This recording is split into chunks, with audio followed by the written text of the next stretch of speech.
বান্দা তুমি জিনা করছো, আল্লাহর কাছে মাফ চাইছো, আল্লাহ আর জীবনে জিনা করব না।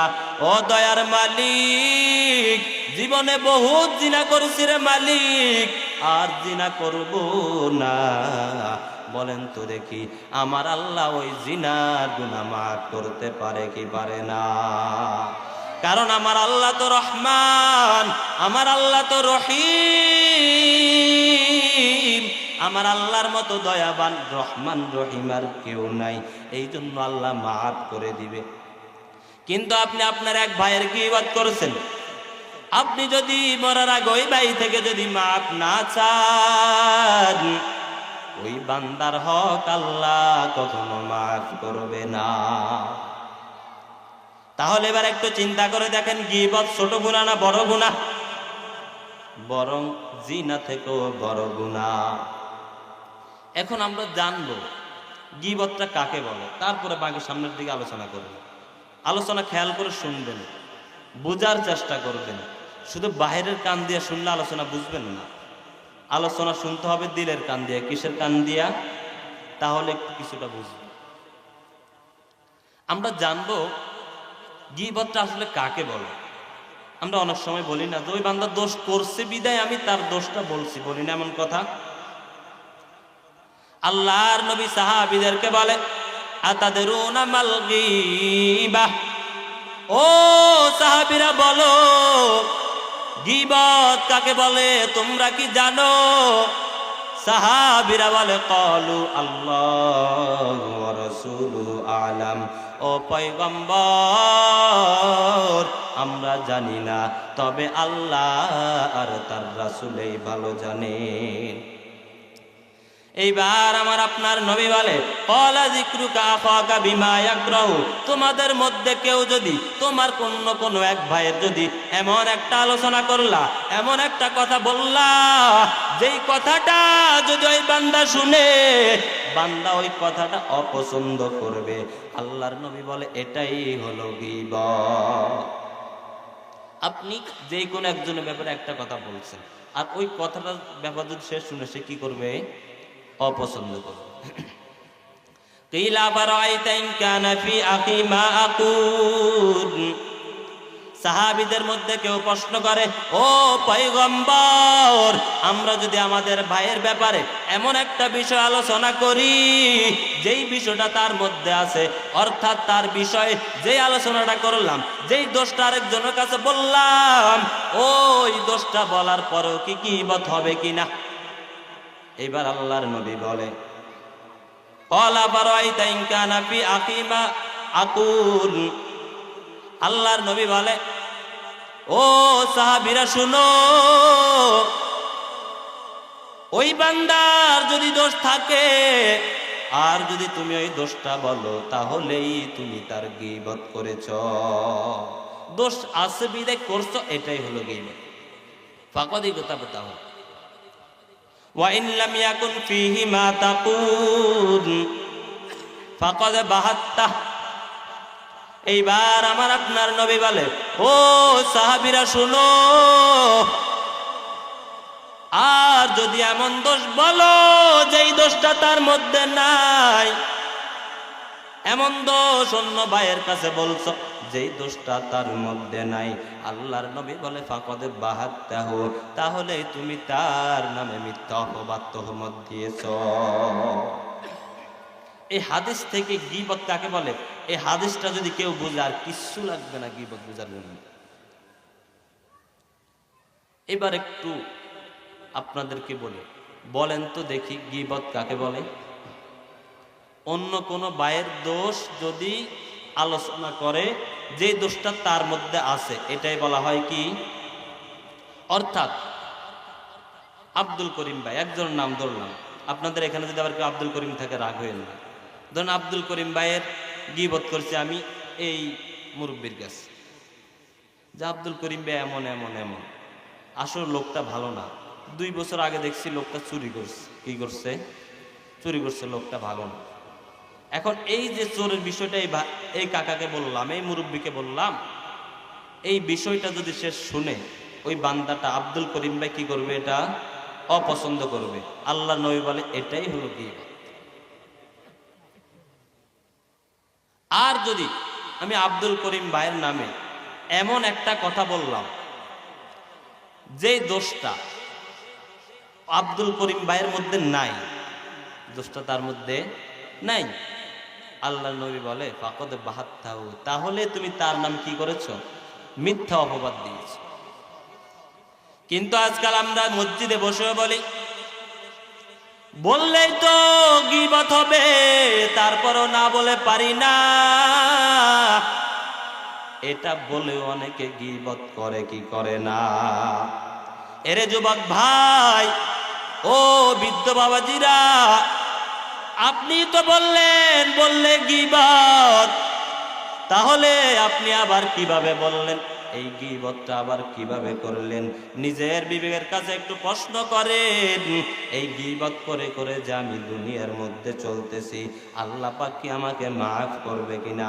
একটা জিনিস ভালো করে শুনে রাখেন, হক দুই প্রকার, একটা হলো হুকুকুল্লাহ, আরেকটা হলো হুকুকুল ইবাদ।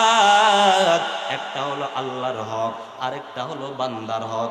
আপনি আল্লাহর হক নামাজ পড়েন নাই, আল্লাহর হক রোজা রাখেন নাই, আল্লাহর হক হজ করার কথা হজ করতে পারেন নাই, আল্লাহর কাছে মাফ চাইছেন, আল্লাহ জীবনে বহুত নামাজ কামাই দিছি, ও আল্লাহ আজকে থেকে সবগুলো নামাজ কাজা শুরু করব, সামনে থেকে এক ওয়াক্ত নামাজও বাদ দিব না।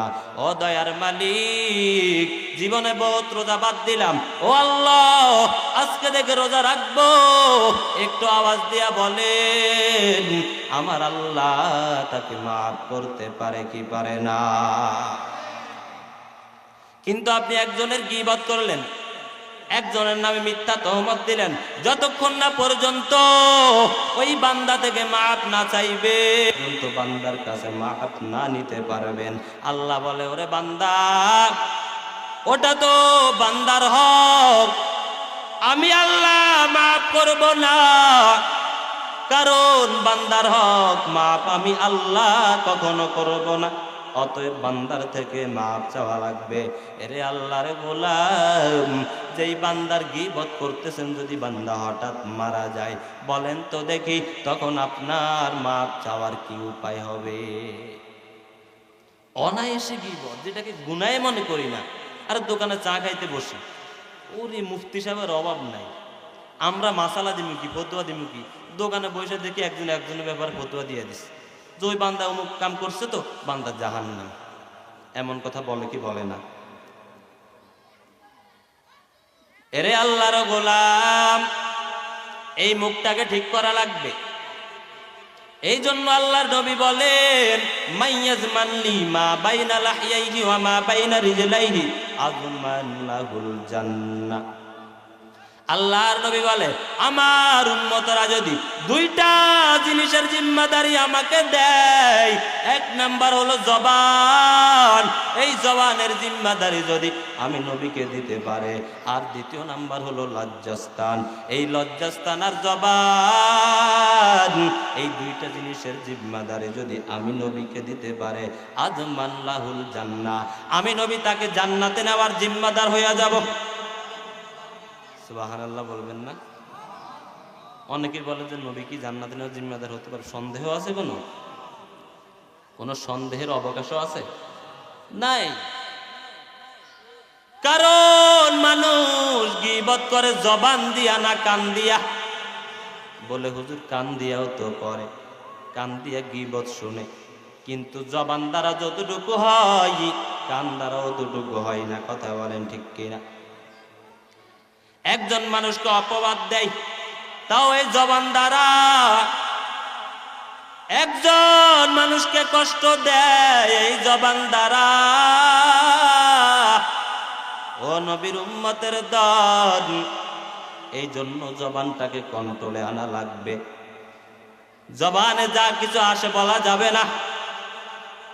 আল্লাহর নবী বলেন, আল মুসলিমু মান সালিমাল মুসলিমুনা মিন লিসানিহি ওয়া ইয়াদিহি। আল্লাহর নবী বলেন, যার হাত এবং মুখ অপর ভাইকে কষ্ট দেওয়া থেকে বিরত রাখবে, আমি নবী ঘোষণা করে দিলাম ওই বান্দা একজন খাঁটি মুসলমান। সাহাবারা বলে, ও পয়গম্বর, ওই আল্লাহর বান্দে এক ওয়াক্ত নামাজ বাদ দেয় না, আউয়াবিনও বাদ দেয় না, চাষতো বাদ দেয় না, রাত্রের বেলা তাহাজ্জুদ নামাজও পড়ে, এমনকি আল্লাহর বান্দি মানুষকে দান সদকাও করে। কিন্তু একটা সমস্যা। বলে কি সমস্যা? বলে বান্দির মুখের কারণে, ওই মহিলার মুখের কারণে প্রতিবেশী সব সময় কষ্টতে থাকে। আমার নবী বলে, ও সাহাবীরা শুনো, ওই বান্দি যতই নামাজ পড়ুক না কেন, বান্দি যতই যা আমল করুক না কেন, আউয়াবিন যদিও বাদ দেয় না, সব নফল ইবাদত করে, যদিও করে, কিন্তু বান্দির মুখ দ্বারা তো মানুষ কষ্ট পায়, অতএব ওই মহিলা হলো জাহান্নামী। বলেন নাউজুবিল্লাহ। এইবার সাহাবীরা বলে, ও পয়গম্বর, আরে আল্লাহর বান্দি, যে আল্লাহর বান্দি 5 ওয়াক্ত নামাজ পড়ে, মোটামুটি নফল নামাজ পড়ে, তবে সব সময় পড়তে পারে না, কিন্তু ওই বান্দির মুখের আচরণ এত সুন্দর, ওই মহিলার মুখের কারণে প্রতিবেশী কখনো কষ্ট পায় না। আল্লাহর নবী বলে, ও সাহাবীরা শোনো, ওই মহিলা হলো জান্নাতি। তাহলে এবার একটু চিন্তা করে দেখেন, আল্লাহর নবী জান্নাতি আর জাহান্নামী কেন বললো? 1 নাম্বার কারণ হলো মুখের কারণে। কথা বলেন ঠিক কিনা? এই জন্য এই মুখটাকে ঠিক করা লাগবে কি লাগবে না? ওরে মুসলমান, আল্লাহর গোলাম, আল্লাহ পাক এই জন্য তো বলেন, ইয়া আইয়ুহাল্লাযীনা আমানু জাতানিবু কাসীরাম মিনাজ-যন্নি। আল্লাহ বলে, হে ঈমানদারেরা, বেশি বেশি ধারণা থেকে বেঁচে থাকো। ইন্না বা'দাজ-যন্নি ইসমুন, নিশ্চয় কিছু ধারণা আছে গুনাহ। ওয়ালা তাজাসসু, আর মানুষের গোপনীয় দোষ তালাশ করিও না রে ভাই। এই গোপনীয় দোষ তালাশ করতে নিষেধ করছেন একজন। আওয়াজ দিয়া বলেন কে? এক প্রকার লোক আছে সমাজের মধ্যে, দেখবেন ঘুরে ঘুরে মানুষের গোপনীয় দোষ তালাশ করে, আছে না নাই? আবার অনেকে আছে, যদি এক বাড়িতে একটা মেয়ে থাকে, ওই মেয়ের বিবাহের জন্য অনেক ছেলেরা আসে, গার্জিয়ানরা আসে, এসে বলে, দোকানে যখন বসে, ওই দোকানদাররা বলে, ও ভাই কই যান বলেন? বলে অমুক বাড়িতে যাইতেছি, আমার ছেলেটাকে বিবাহ করাবো। বলে কার মেয়ে? বলে অমুকের মেয়ে। এইবার দোকানদাররা বলে, ও ভাই বললে তো আর বিশ্বাস করবেন না, আরো 2 বছর আগের ঘটনা। ওই মেয়েটা অনেকগুলো ছেলের সাথে কথা বলতো, এমনকি অনেক জায়গায় বের হয়ে গেছে, এখন আবার ঘরে আসছে। থাক, আমি এটা বললাম, তবে সমস্যা নাই, আপনার যদি ভালো লাগে বিবাহ করান, আমার কোনো সমস্যা নাই। এমন বলে বলে বিবাহতে ভাঙ্গানি দেয় কি দেয় না? অথচ ওই মেয়ে যদি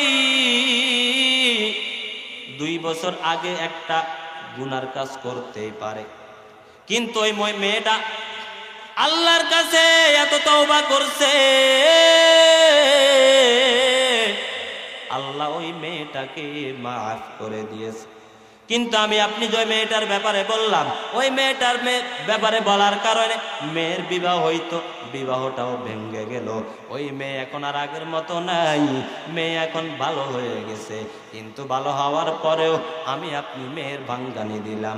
আল্লাহর নবী বলেন, এটাও তুমি গীবত করেছো। কি করছো? গীবত। আপনি সারা রাত্র যত ইবাদত করেন, 1 সেকেন্ডের জন্য রাত্রের বেলা ঘুমান নাই। সারা রাত্র নফল নামাজ পড়ছেন, কোরআন তেলাওয়াত করছেন, আল্লাহর কাছে কান্নাকাটি করছেন, এটা কি গুনার কাজ না সওয়াবের কাজ? সারা রাত্র আল্লাহর ইবাদত করছেন, সারা রাত্র ইবাদত করার পর সকালবেলা যখন আপনি দোকানে যান, দোকানে যাওয়ার পর হঠাৎ করে এক বান্দার ব্যাপারে বলছেন, ওই লোকটা এমন এমন এমন, লোকটা ভালো না। আল্লাহর নবী বলে, বান্দা সারা রাত্র যায় ইবাদত করছে, একটা কথার কারণে সারা রাত্রে ইবাদত নষ্ট হয়ে গেছে। বলেন নাউজুবিল্লাহ। আশরাফ আলী থানভী রহমাতুল্লাহ আলাইহি একটা উদাহরণ দিয়েছেন, উদাহরণটা দিলে বুঝতে পারবেন। এক আল্লাহর বান্দার একটা ঘোড়া ছিল বদঅভ্যাস। ঘোড়াটার বদঅভ্যাস ছিল কি বদঅভ্যাস? যখনই পায়খানা করত বা পেশাব করত, ওই ঘোড়াটা পিছনে আইসা আবার ওই পায়খানা আর পেশাবের গন্ধটা নাকের মধ্যে নিত। একদিন আল্লাহর বান্দা সফরে যাওয়ার জন্য বাইর হইছে। আরেক আল্লাহর বান্দা ওই বান্দার সাথে সফরে যাওয়ার জন্য আসছে। বলে, ভাই এই দিকে যাবেন নাকি? বলে, যাব। বলো, ভাই তবে একটা সমস্যা আছে আমার ঘোড়ার। বলে, কি সমস্যা? যখন বান্দা সুন্দরভাবে বুঝায়া বলছে, বুঝায়া বলার পরে এইবার বলে, সমস্যা নাই, আমি আমার ঘোড়া নিয়ে পিছনে থাকবো, আপনি আপনার ঘোড়াটা নিয়ে সামনে থাকবেন। পায়খানা প্রস্রাব করার পরে যদি পিছনে কল্লা ঘুরাইতে চাই, আমি আমার চাবুক দিয়ে গুতা দিব, আবার সামনের দিকে চলে যাবে। বলে, আচ্ছা ঠিক আছে, তাহলে তো ভালো। ইতিপূর্বে ঘোড়া দিয়া কখনো সফর করতে পারি নাই, যদি আজকে তোমার উসিলায় করতে পারি তাহলে তো ভালো। সফর করতেছে পায়খানা পেশাব করলে ঘোড়া যখন পিছের দিকে ঘুরতে চাই, তখনই পিছনের ঘোড়াওয়ালা একটা গুতা দেয়, চাবুক দিয়ে সোজা চলে যায়। এইভাবে যাইতে যাইতে অনেক দূরে চলে যাই। অনেক দূরে যাওয়ার পরে এইবার ওই বান্দা বলে, ও ভাই আমার রাস্তা তো এই দিকে। বলে, আচ্ছা ঠিক আছে, তাহলে তুমি যাও, অনেক দূর আনছো, এটা আলহামদুলিল্লাহ ভালো, ইতিপূর্বে আর এত দূর আসতে পারি নাই। এইবার যখন ওই বান্দা চলে যায়, এই ঘোড়া এক দৌড় দিয়া আগে প্রথমে যেইখানে পায়খানা পেশাব করছে, এক দৌড় দিয়া আবার আগের জায়গায় চলে আসছে। এখন বলতে পারেন এই ঘটনা দ্বারা কি? ওই যে এক বান্দা সারা রাত্র ইবাদত করছে, কিন্তু সকাল বেলা একটা গীবতের কারণে সারা রাত্রের ইবাদত নষ্ট। এই জন্য আশরাফ আলী থানভীর ঘটনা তারা বুঝাইছে। এই জন্য আল্লাহর নবী বলেন, যদিও বান্দা গীবতকারী বাহ্যিক দৃষ্টিতে নেককার হয়, কিন্তু আখিরাতের ময়দানে বান্দা ধরা খাবে কি খাবে না। এই জন্য একটু অন্যের দোষ বলতে গেলে একটু হিসাব করিয়া, যাহারে ওই বান্দার তো দোষ বলছে। এরে আল্লাহর গোলাম,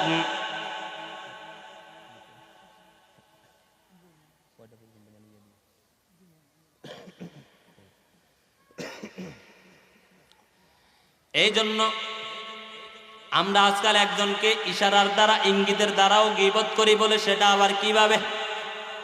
এলাকার মধ্যে একজন মানুষ খাটো, আপনি যদি তাকে বলেন এই বান্দাটা খাটো, তার সামনে যদি বলেন বান্দা কষ্ট পাবে কি পাবে না?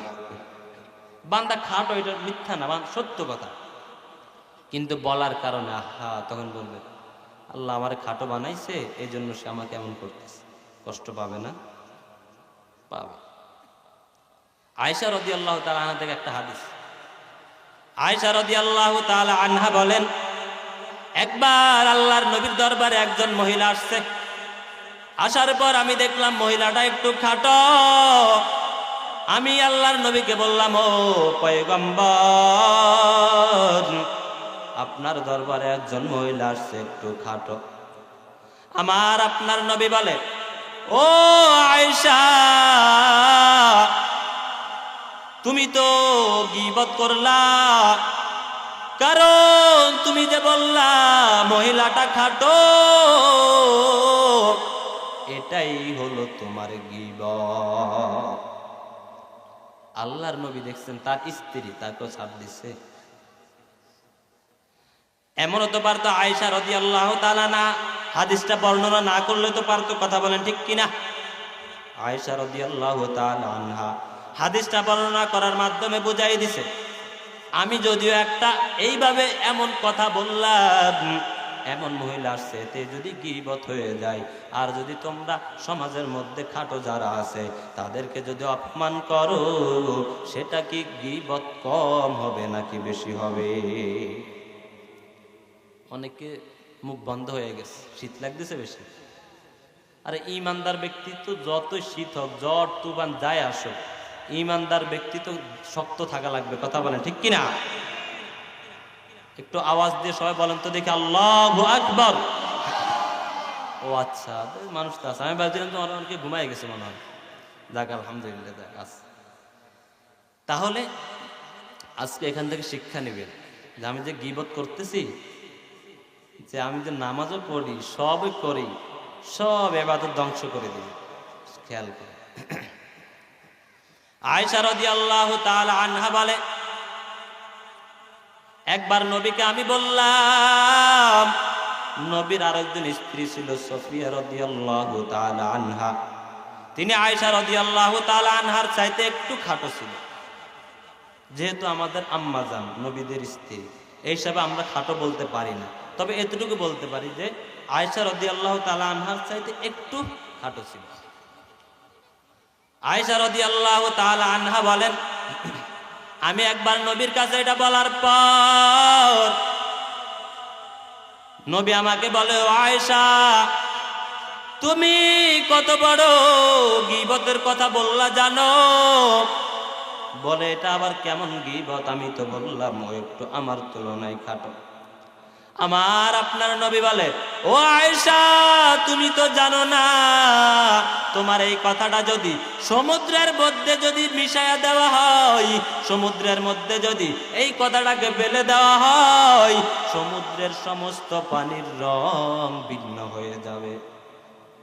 তাহলে এবার একটু চিন্তা করে দেখেন, গীবতের কত মারাত্মক গুনাহ। এই জন্য 1 নাম্বার, জবানটাকে কন্ট্রোল করা লাগবে, কারণ জবানের আঘাত অনেক মারাত্মক আঘাত। ছুরি দ্বারা যদি একজনের একটু হাত কেটে দেন, সেলাই করলে ভালো হবে কি হবে না? কিন্তু জবানের আঘাত এত মারাত্মক আঘাত, এই আঘাত যদি কেউ পায়, ওই বান্দার ওই আঘাতটা যেতে অনেক কষ্ট হয়, খুব সহজে যায় না। কথা বলেন ঠিক কিনা? কিন্তু এই জবান দ্বারাই তো আমরা আজকে একজন মানুষকে সামনাসামনি অপমান করে দেই। একজন মানুষ খাটো বলি, ওই যে ট্যাবলেটের মতো, আর ক্যাপসুল একটা বলি না, এমন কথা বলেন, বলি না? আবার যদি কোনো মেয়ের বাবা যদি কোনো এলাকায় আসে, একটা ছেলের খোঁজ খবর নেওয়ার জন্য, ছেলেটা কিছুদিন আগে তার মেয়েকে দেখে আসছে। মেয়েকে দেখে আসার পর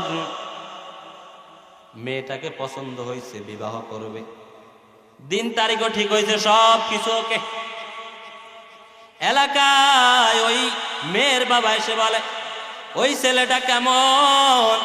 তখন এলাকার অনেক মানুষ বলে, ছেলেটা তো ভালো না। আসলে ছেলেটা ভালো ছিল না 2 বছর আগে, কিন্তু হঠাৎ করে ওই ছেলেটা চরমনায় গেল, ছেলেটা তাবলিগে গেল, ছেলেটা একদিন এক জায়গায় মাহফিলে গেল, মাহফিলে যাওয়ার পর, চরমনায় যাওয়ার পর কিংবা তাবলিগে যাওয়ার পর এমন ভালো হয়ে গেছে, বান্দা পিছনে যত খারাপ কাজ করছে সব কিছু থেকে তওবা করে এখন 5 ওয়াক্ত নামাজ পড়ে, পারলে অন্য অন্য নফল ইবাদত গুলো করে। তাহলে আপনি যে বললেন ওই ছেলেটা ভালো না, ছেলেটা বড় খারাপ ছিল, ওটা মিথ্যা না। তবে এখন ভালো হয়ে যাওয়ার কারণে আপনি তার নামে গীবত করেছে। এখন তো সে ভালো হয়ে গেছে। এই মুখের দ্বারা আমরা কি করি? গীবত করি।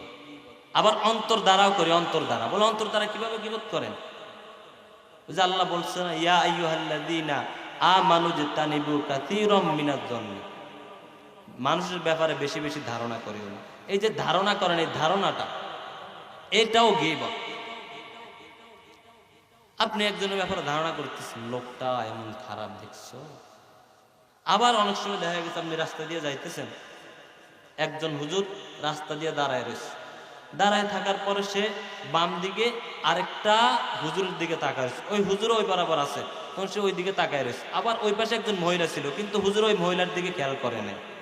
এখন আপনি তো যাওয়ার সময় দেখছেন হুজুর ওই দিকে তাকায় রয়েছে আর সামনে একজন মহিলা, আপনি যাইতে যাইতে ভাবেন দেখছো হুজুরকে এত ভালো মনে করছি, আর দেখি হুজুর ওই যে একটা মহিলার দিকে তাকাইয়া রয়েছে, অথচ হুজুর ওই মহিলার দিকে তাকায় নেই, তাকাইছে একজন হুজুরের দিকে এবং তার সাথে ইশারা ইঙ্গিতে কথা বলতেছে।